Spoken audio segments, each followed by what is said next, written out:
Suheldev Bharatiya Samaj party के राष्ट्रीय अध्यक्ष ओम प्रकाश राजभर के निर्देशानुसार संगठन के समस्त जिम्मेदार पदाधिकारी द्वारा तहसील वाराणसी उप जिलाधिकारी के द्वारा प्रधानमंत्री को धन्यवाद ज्ञापन दिया गया।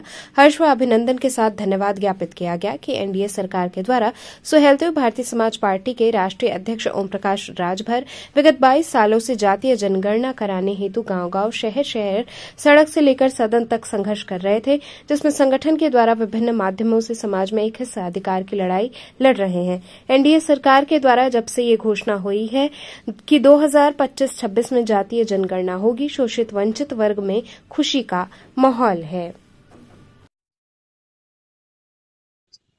देखिए, सबसे तो पहले हम बता दें, सुहेलदेव भारतीय समाज पार्टी 20 साल से जिस मुद्दे को लेकर के जन जन तक गई, गांव-गांव तक माननीय ओम प्रकाश राजभर जी ने इस मुद्दे को उठाया और सदन तक उन्होंने इस मुद्दे को उठाया कि जातीय जनगणना होनी चाहिए।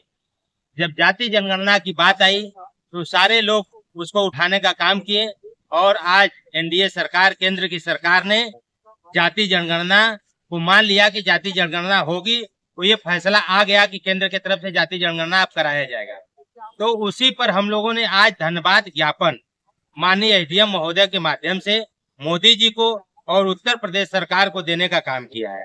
और पूरे उत्तर प्रदेश में हर तहसील पर सुहेलदेव भारतीय समाज पार्टी 75 जिलों में आज यही कार्यक्रम चल रहा है। हर जिले में जाकर के लोग ज्ञापन दे रहे हैं, धन्यवाद कर रहे हैं और मोदी जी को कह रहे हैं कि आने वाले समय में सुहेलदेव भारतीय समाज पार्टी ये मांग भी करती कि आने वाले समय में जो भी जनगणना हो एकदम साफ सुथरी हो और किसी को कोई दिक्कत न हो। अगर कोई किसी को दिक्कत होता है तो सर्वदलीय बैठक बुला करके वो समस्या का भी हल कराया जाए। ये सरकार की जिम्मेदारी होती है।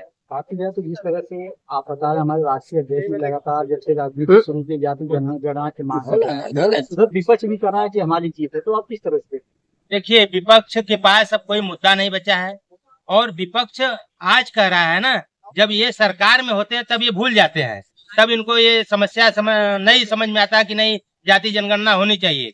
लेकिन जब सरकार से बेदखल हो गए, सरकार एनडीए की बन गई, सरकार बीजेपी में आ गई, तो अब इनको जातीय जनगणना दिखाई दे रहा है। तो ये सब खाली भोले भाले लोगों को बहकावा है। विपक्ष तो कह रहा था कि हम जोरदार तरीके से उठाएं, इसीलिए मोदी जी आज विवश होकर समर्थन किए हैं।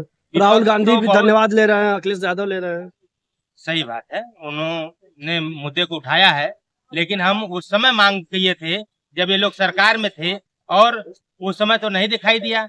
और यही जातीय जनगणना का बिल जब लोकसभा में आया तो फाड़ करके किसने फेंका था? आप लोगों ने भी देखा था कि उस मुद्दे को कांग्रेस के लोगों ने फाड़ करके फेंक दिया। इस बिल को आज इसी मुद्दे को उठा रहे हैं, तो उनका भी स्वागत करती है।